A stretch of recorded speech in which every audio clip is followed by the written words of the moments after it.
لَكُمْ تَتَّقُونَ صدق اللہ العظیم.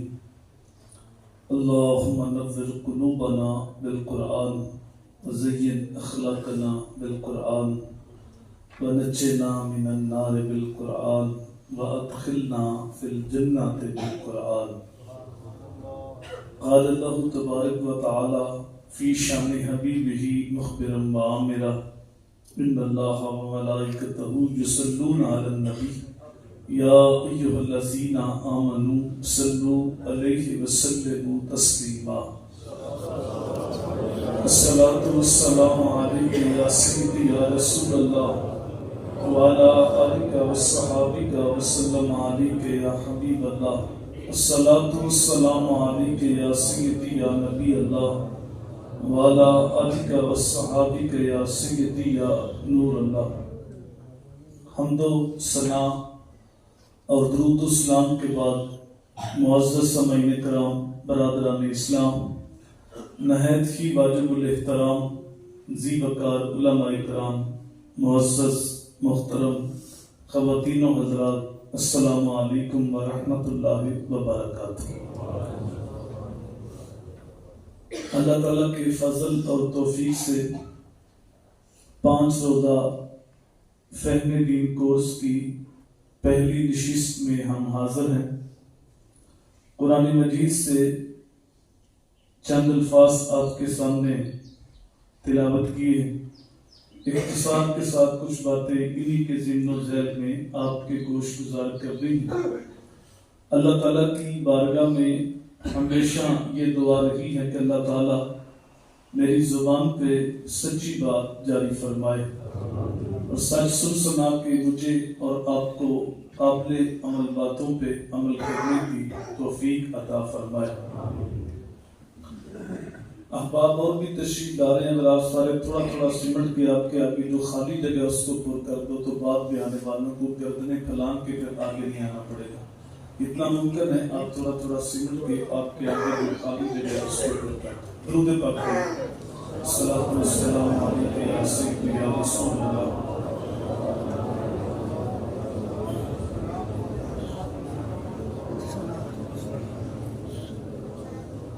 قرآن مجید ہمارے لیے مکمل ضابطہ حیات ہے. اللہ تعالیٰ نے قرآن مجید کے اندر جب خطاب فرمائے تو کچھ عام و خاص کے لیے مشترکہ الفاظ استعمال ہوئے. یا ایھا الذین، یا ایھا الناس، عام و خاص سارے. اور کچھ مقامات ایسے ہیں جہاں صرف اپنوں کو خطاب ہے، جہاں اہل ایمان کو نام لے کے خطاب کیا گیا ہے. وہ 89 آیات ہے، 1 کم 90 مقامات پہ انشاءاللہ تعالیٰ 5 پیغام اللہ تعالیٰ کے آپ کے سامنے رکھے جائیں گے اگر زندگی نے وفا کی تو. اللہ تعالیٰ کی بارگاہ میں دعا ہے اللہ ہمیں قرآن مجید کا نور فہم نصیب فرمائے اور جو کچھ ہم کہیں سنیں اللہ تعالیٰ عمل کرنے کی توفیق دے. ارشاد ہوا یا ایھا الذین آمنوا کتب علیکم الصیام، اے ایمان والو تمہارے اوپر روزے فرض کر دی گئے.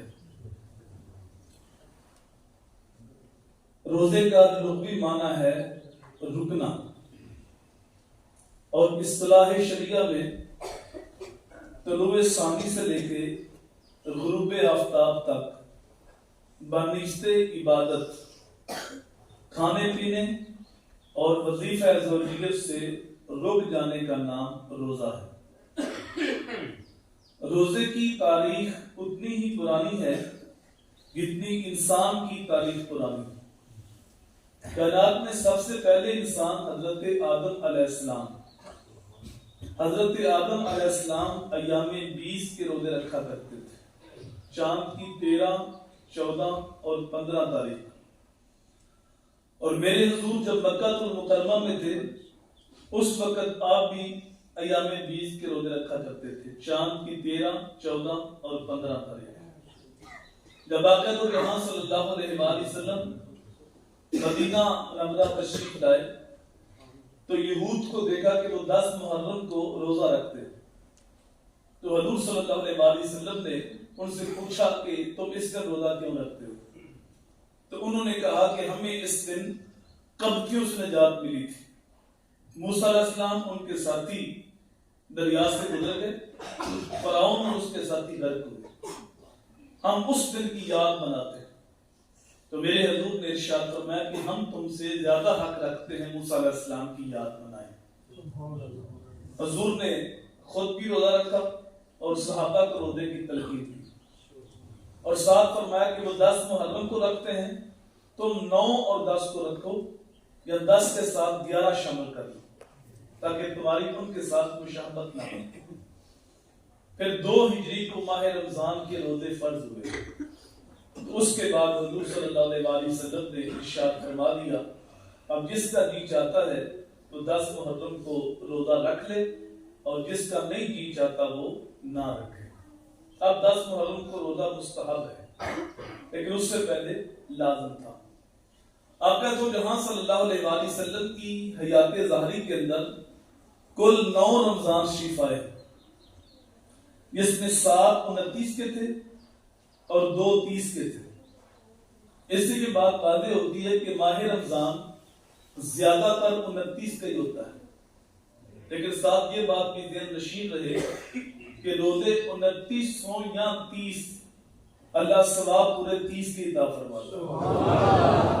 یہ اللہ تعالیٰ کی حضور صلی اللہ علیہ وآلہ وسلم کی امت پہ نظر رحمت ہے کہ اگر کے روزے 29 ہیں لیکن اللہ تعالیٰ ثواب پورے 30 کے عطا فرماتا ہے۔ روزے کی تاریخ کے حوالے سے حضرت اسماعیل حقی علیہ الرحمہ تفسیر البیان کے اندر لکھتے ہیں کہ ملک تیمور الثالث جو کہ حضرت آدم علیہ السلام کی اولاد سے 30واں بادشاہ گزرا ہے، اس کے دور میں قحط پڑا تھا، تو اس نے اپنی رعایا کو حکم دیا کہ ایک وقت کھانا کھاؤ اور دوسرے وقت کا کھانا بچا کے ان علاقوں میں تقسیم کرو جہاں قحط پڑا۔ تو قوم نے بادشاہ کا سیاسی حکم نامہ قبول کیا، ایک وقت کھانا کھایا اور دوسرے وقت کا کھانا بچا کے ان علاقوں میں تقسیم کیا جہاں قحط پڑا تھا۔ اللہ کو ان کی یہ ادا بڑی پسند آئی، وقت کے نبی کو وحی بھیجی کہ تمہارے اس عمل کو ہم عبادت قرار دیتے ہیں۔ اس کے بعد جتنی بھی امتیں گزری سب پہ روزے فرض ہوئے، اور قرآن کی آیت اس پہ شاہد عدل ہے، اے ایمان والو تمہارے اوپر روزے فرض کر دیے، کما کتب علی الذین من قبلکم، صرف تم پہ روزے فرض نہیں، جو تم سے پہلے امتیں گزری ہیں ان کے اوپر بھی روزے ایسے ہی۔ اب روزے فرض کیوں ہوئے؟ کوئی بچت کرنا مقصود ہے؟ نہیں۔ کوئی بھوک ہڑتال مقصود ہے؟ نہیں۔ آپ جانتے ہیں کہ ماہ رمضان کے اندر بہت ساری چیزوں کا ریٹ بڑھ جاتا ہے، اور حدیث پاک میں آتا ہے کہ اس مہینے کے اندر مومن کا رزق بڑھا دیا جاتا ہے۔ ہو سکتا ہے کہ آپ سارا دن اتنا نہ کھاتے ہو جتنا افطاری میں اکٹھا کر کے رکھ لیتے ہیں، اور جو غریب لوگ ہیں ان کے بھی دسترخوان سحری افطاری کے وقت بھرے ہوتے ہیں، تو بچت تو نہیں ہوتی اور نہ بچت مقصود ہے۔ تو پھر اللہ تعالیٰ نے کیسے یہ دوبارہ کیا کہ میرا بندہ بھوکا رہے؟ وہ چیزیں جو حلال ہے، کھانا حلال ہے، پانی حلال ہے، تمہاری بیوی تمہارے اوپر حلال ہے، لیکن اللہ نے منع فرما دیا، تم روزے کی حالت میں نہ بیوی کے قریب جا سکتے ہو، نہ کھانا کھا سکتے ہو، نہ پانی پی سکتے ہو۔ یہ تو ایک ماں بھی دوبارہ نہیں کرتی کہ میرا بچہ بھوکا رہے۔ بچے کے ساتھ جو ماں کو محبت ہے اس کو لفظوں میں بیان نہیں کیا جا سکتا۔ ہر چیز کے اندر ملاوٹ آ گئی ہے، لیکن ماں کا پیار آج بھی خالص ہے۔ سمندر کی تہہ تک تو شاید کوئی پہنچ گیا ہو، لیکن ماں کے پیار کی تہہ تک کوئی نہیں پہنچ سکا۔ بڑے بڑے کنڈے ایجاد ہو گئے جو پورا پورا کنٹینر توڑ لیتے ہیں، لیکن آج تک کوئی ترازو ایسا ایجاد نہیں ہوا جس نے ماں کے پیار کو بھی توڑا۔ تو تابش نامی ایک شاعر ہے، اس نے ماں کے پیار کو 2 لفظوں میں بیان کیا ہے۔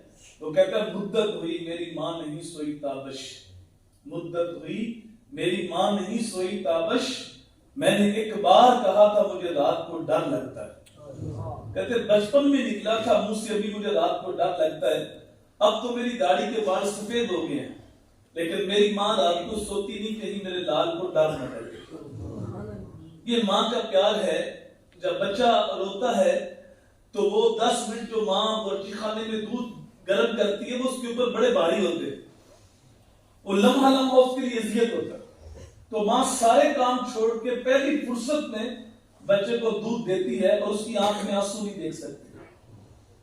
اگر آپ کی توجہ ہو تو ماں کو اولاد کے ساتھ اتنا پیار کیوں ہے؟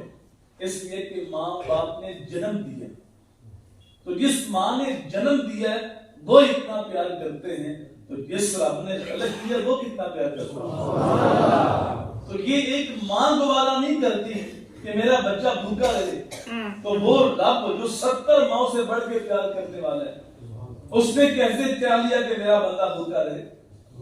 تو اس بات کو سمجھنے کے لیے دوبارہ ماں کی رحمت بھری چھاؤں میں آنا ہوگا۔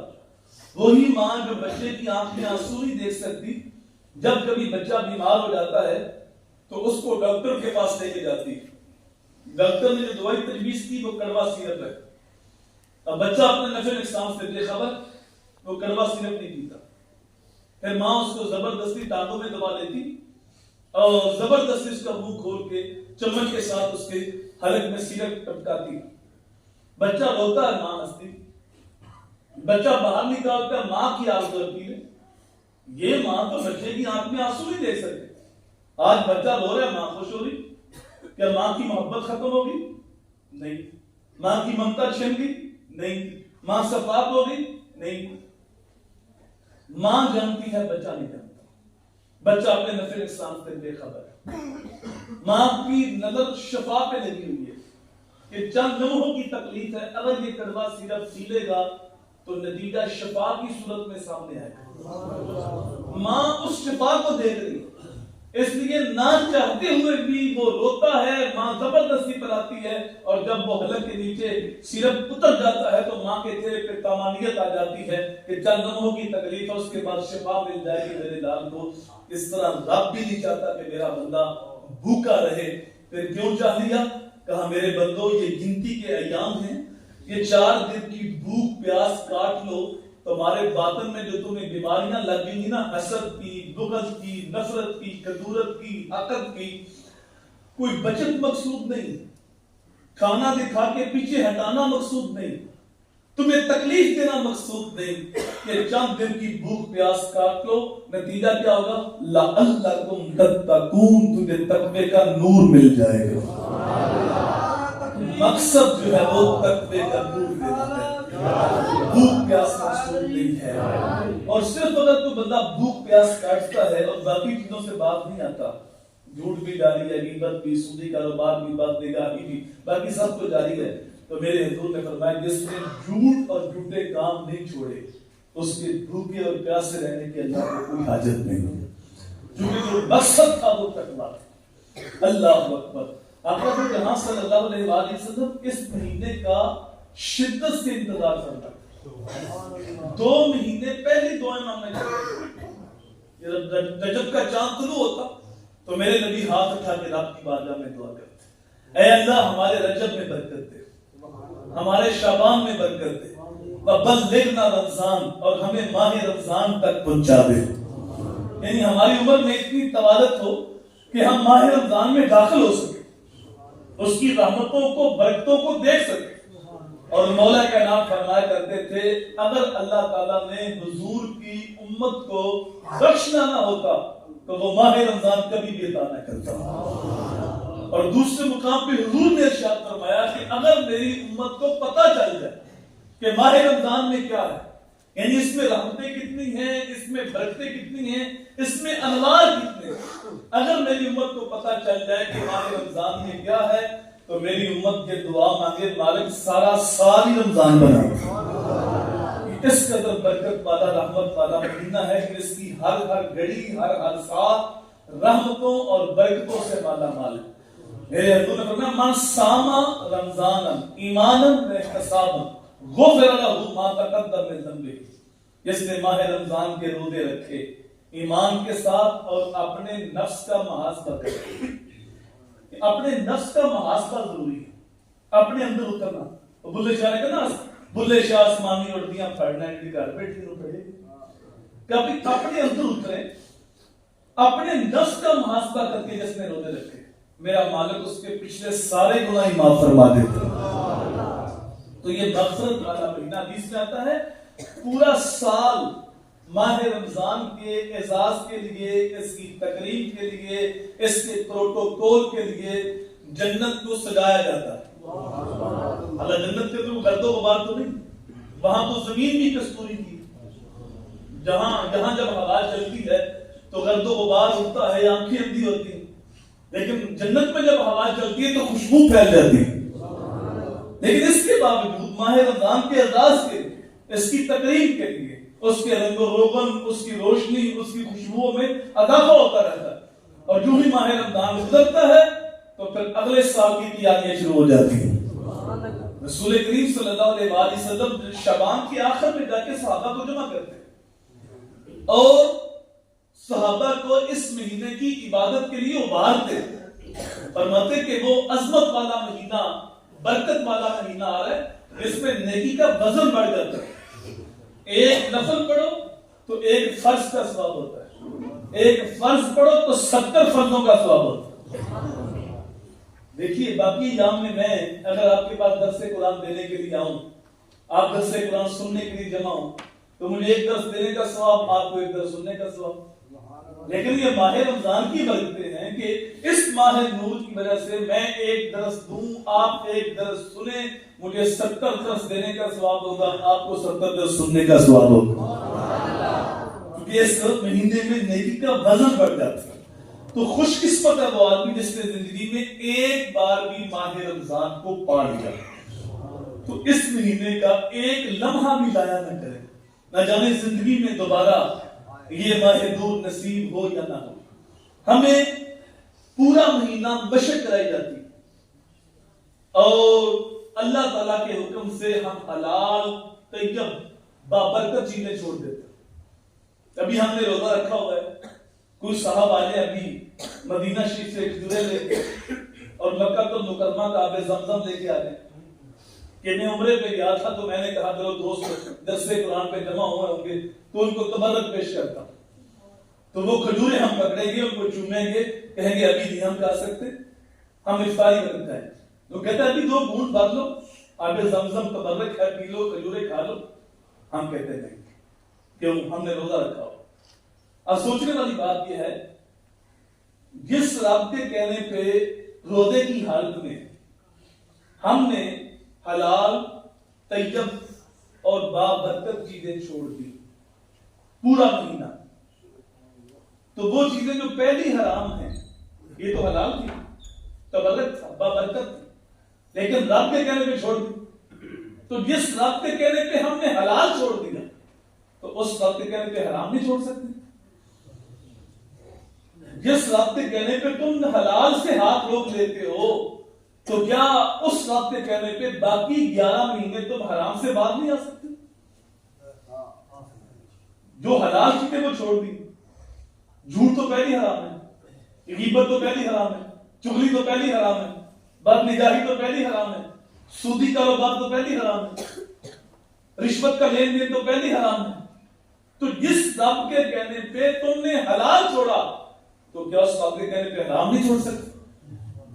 کہ دیکھیں روزے کی حالت میں گناہگار سے گناہگار شخص بھی جو ہوتا ہے نا، جب اس میں روزہ رکھا ہوتا ہے تو گرمی کے اندر بھوک پیاس سے اس کی زبان، حلق، ہونٹ خشک ہوتے اور فریج کے اندر ٹھنڈی اور میٹھی بوتلیں پڑی ہوتی. کوئی دیکھنے والا بھی نہیں، کوئی روکنے والا بھی نہیں، لیکن ایک گھونٹ بھی نہیں کرتا. وضو کرتے بھی ڈرتا ہے، غسل کرتے بھی یاد کرتا ہے کہ کوئی قطرہ میرے حلق میں نہ چلا جائے. بھائی جب تجھے پیاس لگی ہے، بھوک لگی ہے تو 2 گھونٹ بھر لو، کوئی نہیں دیکھتا. تو کہتا ہے اور تو کوئی نہیں دیکھتا، میرا مالک تو دیکھ رہا ہے. تو یہ روزے کا نور ہر گناہگار شخص کو بھی ملتا ہے. تو مجھے بتاؤ اللہ صرف رمضان میں دیکھتا ہے، رمضان کے علاوہ نہیں دیکھتا؟ جب کھانا کھاتے ہو، پانی پیتے ہو تو ہاتھ روکتے ہو، میرا اللہ دیکھ رہا ہے. تو جب رشوت کا لین دین کرتا ہے اللہ اس وقت نہیں دیکھتا. جب سودی کاروبار کرتے اللہ اس وقت نہیں دیکھتا، جب دودھ میں پانی ملاتے اللہ اس وقت نہیں دیکھتا، جب ڈنڈی مار کے سودا بیچتے اللہ اس وقت نہیں دیکھتا. یا صرف اللہ رمضان میں دیکھتا، رمضان کے علاوہ نہیں دیکھتا، وہ تو ہر وقت دیکھتا ہے. اس میں تو کوئی شہر کشیدہ نہیں.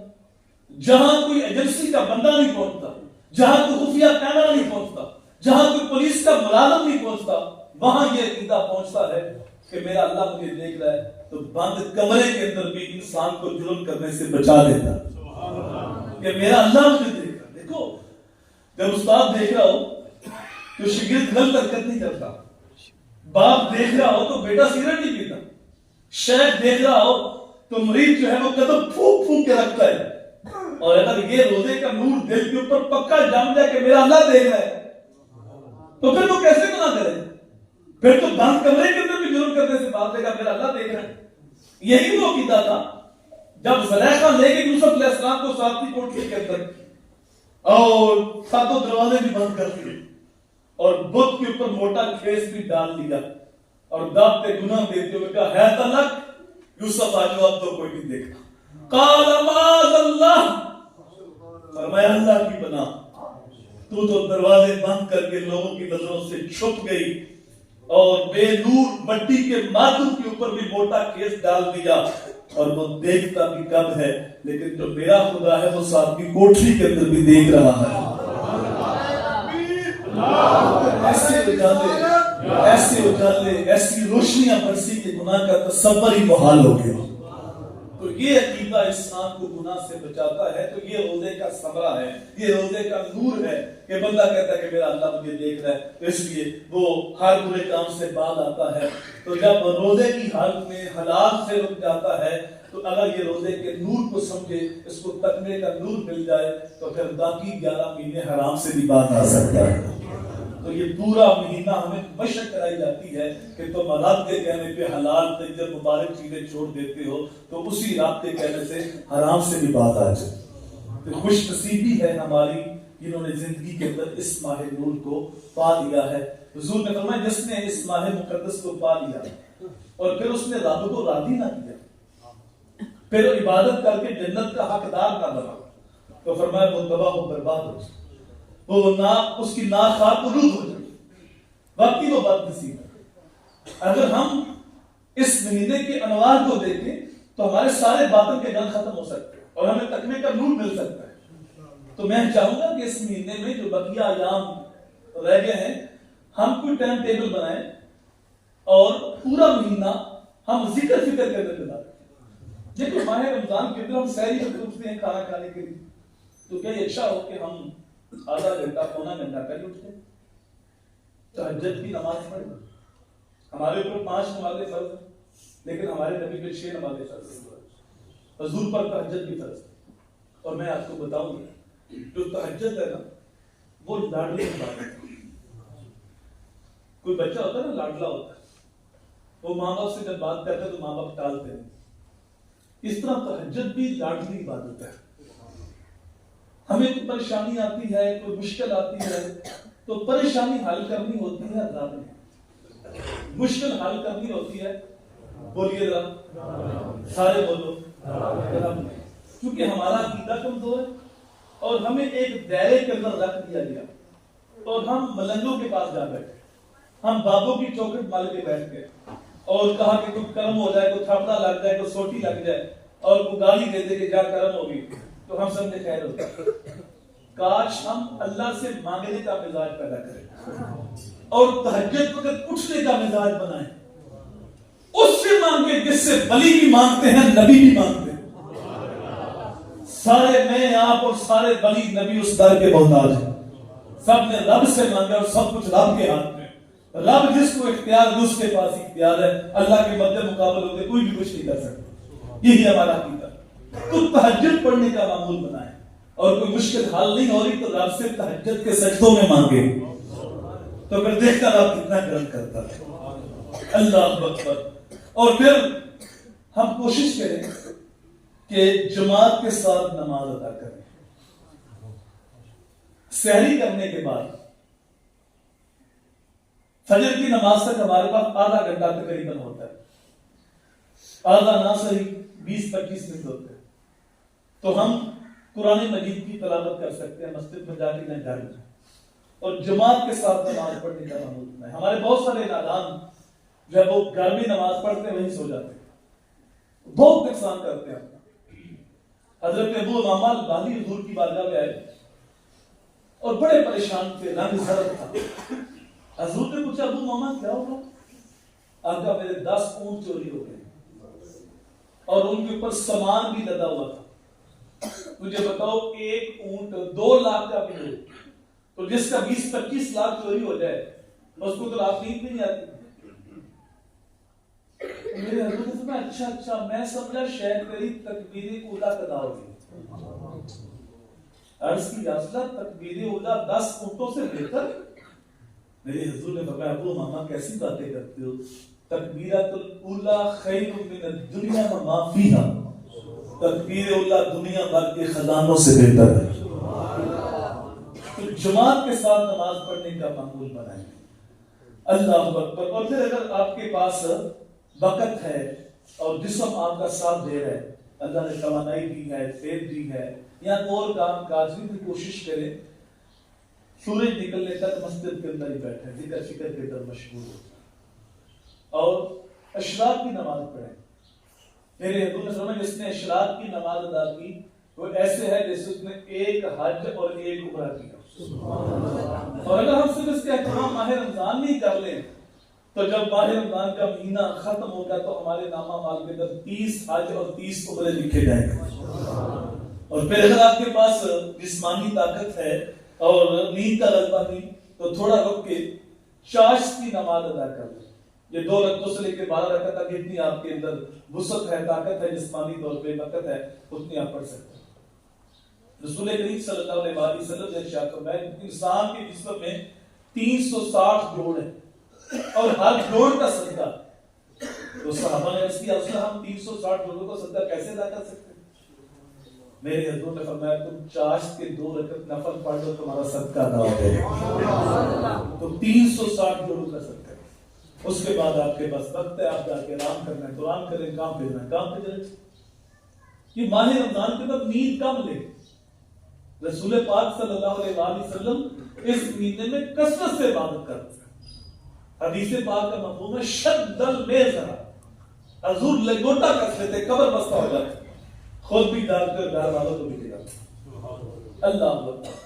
اور پھر آپ کام پہ چلتے ہیں، اگر کوئی گاہک آیا ہے تو اس کے ساتھ آپ لین دین میں مصروف ہو جائیں، اگر فارغ ہیں تو قرآن کھول کے تلاوت کریں، اگر وضو نہیں ہے تو استغفار کریں، سورہ محمد کی ذات پہ درود پڑھیں۔ اور اگر آپ کو مزدوری کر رہے ہیں، کسی گاہک کا انتظار نہیں ہے تو پھر بھی آپ کی زبان پہ تو ذکر جاری رہ سکتا ہے، ہاتھ کار والے دل یار والے، تو زبان پہ استغفار ہو، اللہ کی پاکی کا نغمہ ہو، سورہ محمد کی ذات پہ درود ہو، پھر ظہر کی نماز جماعت کے ساتھ پڑھیں، اور پھر اگر وقت ہے تو 20-25 منٹ قیلولہ کر لیں، انسان تازہ دم ہو جاتا ہے، انرجی بحال ہو جاتی ہے، پھر آپ جو ہے وہ کام کاج کے اندر مصروف ہو جائیں اور عصر کی نماز پھر جماعت کے ساتھ پڑھیں۔ اور پھر کوشش کریں کہ ہمارا جو خرید و فروخت کا معاملہ ہے وہ افطاری سے آدھا گھنٹہ پہلے مکمل ہو جائے۔ وہ جو افطاری کے لمحے ہوتے ہیں بڑے قیمتی لمحے ہوتے ہیں، لیکن وہ ہم وقت ضائع کر دیتے ہیں۔ کوئی پکوڑے خرید رہا ہے، کوئی سموسے خرید رہا ہے، اور ہماری مائیں بہنیں دہی بلے بنا رہی ہوتی ہیں، اس وقت رب سے مانگنے کا وقت ہے۔ تو آپ 15-20 منٹ پہلے ہی افطاری کا انتظام کر کے دسترخوان پر رکھ لیں اور اس وقت رب سے دعا مانگیں، آپ کے لیے مانگیں، اپنوں کے لیے مانگیں، میرے نبی کی امت کے لیے مانگیں، غزہ کے مسلمانوں کے لیے مانگیں۔ اللہ اکبر۔ مسلمان اس وقت جہاں جہاں پس رہے ہیں ان کے لیے دعا مانگیں۔ دعا مومن کا ہتھیار ہے، دعا مومن کا اسلحہ ہے، دعا عبادت کا لفظ ہے، رب سے مانگنا سیکھیں۔ اللہ اکبر۔ پھر اس کے بعد بھوک سے افطاری کریں۔ سارے دن کے ہم بھوکے ہوتے ہیں تو جب دسترخوان پہ بہت ساری چیزیں لگی ہوتی ہیں تو پھر وہ بے احتیاطی ہو جاتی ہے اور کھا کے نہیں رکھے جاتے ہیں، پھر جماعت نکل جاتی ہے مغرب کی اور پھر پیٹ اتنا بھر جاتا ہے کہ تراویح پڑھنا مشکل ہو جاتی ہے۔ تو بھوک سے افطاری کریں، کوئی مقوی چیز لے لیں، قہوہ پی لیں، چائے پی لیں، تاکہ انرجی بعد تو کوشش کریں کہ جماعت کے ساتھ نماز تراویح ادا کریں، یہ روح کو طاقت دینے کے لیے۔ میرے روح نے فرمایا من قام رمضانا ایمانا واحتسابا غفر لہ ما تقدم من ذنبہ، جس نے ماہ رمضان کی راتوں میں قیام کیا، یعنی نماز تراویح ادا ایمان کے ساتھ اور اپنے نفس کا محاسبہ کرتے ہوئے، میرا اللہ اس کے پچھلے سارے گناہ معاف فرما دیتا۔ تو تراویح جماعت کے ساتھ پڑھیں، تو یہ آپ کے دن کا شیڈول ہے، اور پھر جلدی سونے کا معمول بنائیں۔ رسول پاک صلی اللہ علیہ وسلم جس نے عشاء کی نماز جماعت کے ساتھ پڑھی وہ ایسے ہے جیسے اس نے آدھی رات قیام کیا، اور جس نے ساتھ فجر بھی جماعت کے ساتھ پڑھی وہ ایسے ہے جیسے اس نے ساری رات قیام کیا۔ دو نمازیں جماعت کے ساتھ پڑھ لو، ساری رات آرام سے سو لو، پوری رات عبادت کا ثواب ہوتا ہے۔ اور اگر ہم ہر نماز کے ساتھ 2 برقعے قرآن کی تلاوت کا معمول بنا لیں، صرف 2 برقعے، تو جب ماہ رمضان ختم ہوگا تو ہمارا پورا قرآن مجید مکمل ہو جائے گا۔ اور اگر اللہ تعالیٰ نے آپ کو توفیق دی ہے تو آپ 4 رکعت پڑھ سکتے ہیں، 6 بھی پڑھ سکتے ہیں، تو آپ کے 3 قرآن مجید مکمل ہو جائیں۔ قرآن کا رمضان کا گہرا تعلق ہے۔ اللہ نے قرآن کے نزول کے لیے جس مہینے کا جو ہے وہ انتظام کیا ہے وہ ماہ رمضان۔ رسول پاک صلی اللہ علیہ وسلم نے تو قلب اطہر پہ قرآن نازل ہوا، حضور ہر وقت ہی قرآن کے ساتھ جڑے رہتے، لیکن ماہ رمضان میں خاص قرآن مجید کی تلاوت کا اہتمام کرتے۔ جتنا قرآن نازل ہوا ہوتا وہ سارا جبرائیل علیہ السلام کو سناتے، اور ایک بار جبرائیل علیہ السلام سے سنتے۔ اور جو آخری ماہ رمضان آیا حضور کی یاد دہانی کے اندر، حضور نے 2 بار قرآن مجید کا دور کیا، 2 بار جبرائیل علیہ السلام کو سنایا اور 2 مرتبہ سنا۔ تو ہم قرآن مجید کی تلاوت کا معمول بنائیں۔ قرآن کی تلاوت دلوں کے زنگ کو اتار دیتی، قرآن مجید کی تلاوت دل کا تعلق حضور کی ذات کے ساتھ جوڑ دیتی ہے۔ قرآن مردہ قوموں کو زندگی دینے والی کتاب ہے، یہ گری ہوئی قوم کو اٹھانے والی کتاب ہے، یہ گمراہوں کو ہدایت دینے والی کتاب ہے۔ صحابہ یہ صحیفہ نور ہے، یہ کتاب انقلاب ہے، یہ کتاب شفا ہے، یہ دلوں کو مسخر کرنے والی فاتح کتاب ہے۔ مومنوں کی ماں حضرت عائشہ صدیقہ فرماتی ہے سارے شہر تلوار سے فتح ہوئے لیکن مدینہ قرآن سے فتح ہوا۔ قرآن کے ساتھ جڑیں، اپنی اولاد کو قرآن کے ساتھ جوڑیں۔ اقبال نے کہا تھا کر دو میخواہی مسلمان زیستن نیست ممکن جز قرآن زیستن، اگر تو مسلمان جینا ہے تو قرآن کے بغیر تو ایک قدم بھی نہیں اٹھا سکتا۔ اللہ تعالیٰ کی بارگاہ میں دعا ہے اللہ ہمیں قرآن کے نور کو حاصل کرنے کی توفیق عطا فرمائے۔ تو اللہ تعالیٰ کا پیغام اہل ایمان کے نام، یہ 5 مقامات پہ جو اللہ تعالیٰ کا پیغام ہے وہ آپ کے سامنے رکھا جائے گا۔ ایک 8 مکمل ہوگا زندگی تو باقی 4 بھی آپ کے سامنے رکھے جائیں گا۔ میں چاہوں گا کہ آپ جماعت کے ساتھ نماز ادا کریں۔ فجر جہاں پڑھتے ہیں جن کے قریب دوسری مسجد ہے تو وہ تو وہاں پڑھیں، لیکن جو یہاں ان کو یہ مسجد لگتی ہے تو کوشش کریں کہ جماعت کے ساتھ نماز ادا کریں۔ میں نے کوئی رات سے آنا ہوتا ہے تو میں آپ سے پہلے آ جاؤں اور آپ لوگ جو بعد میں آؤ تو میں نے سمجھا یہ اچھی بات ہے، آپ تو میزبان تو آپ کو پہلے ہونا چاہیے۔ تو اگر ہم پہلے آ جائیں گے تو مجھے کہا گیا تھا کہ آپ کو جو مائک ہے وہ 5:15 بجے وہ دیا جائے گا یا 20 منٹ پہ، 1.5 سے لیٹ، لیکن وہ 35 منٹ پہ دیا گیا مجھے، تو اس کا مطلب ہے 15 منٹ آپ لیٹ ہو گئے۔ تو کل میں امید کرتا ہوں کہ 15 منٹ آپ پہلے آ جائیں گے۔ تو ایک بندہ اپنے ساتھ لیں، دعوت آپ 10-12 کو دیں، 50 کو دیں، لیکن ایک بندہ اپنے ساتھ لازمی لیں۔ تو اگر یہ 200 بندہ ہے تو 400 بندہ تک پیغام پہنچے، اگر یہ 300 بندہ تو 600 بندہ تک پیغام پہنچے۔ تو کوشش کریں کہ اس مہینے میں جس طرح نیکی کا وزن بڑھا ہے ہم زیادہ نیکیاں حاصل کریں۔ یہ نیکیاں اکٹھی کرنے والا مہینہ ہے۔ اللہ تعالیٰ کی بارگاہ میں دعا ہے اس ماہ مقدس کا نور ہم سب کو نصیب فرمائے۔ اللہم صلی علی حبیب سیدی محمد و آلہ وسلم۔ اللہم انی نسألک العفو والعافیۃ والعافیۃ الدائمۃ فی الدین والدنیا والآخرہ۔ اے اللہ ہماری، ہمارے ماں باپ کی، ہمارے اساتذہ حضور کی ساری امت کی مغفرت فرما، جینا شان سے مرنا ایمان سے عطا فرما۔ اے اللہ دور و نزدیک سے آنے والوں کو قدم قدم پہ برکتیں عطا فرما۔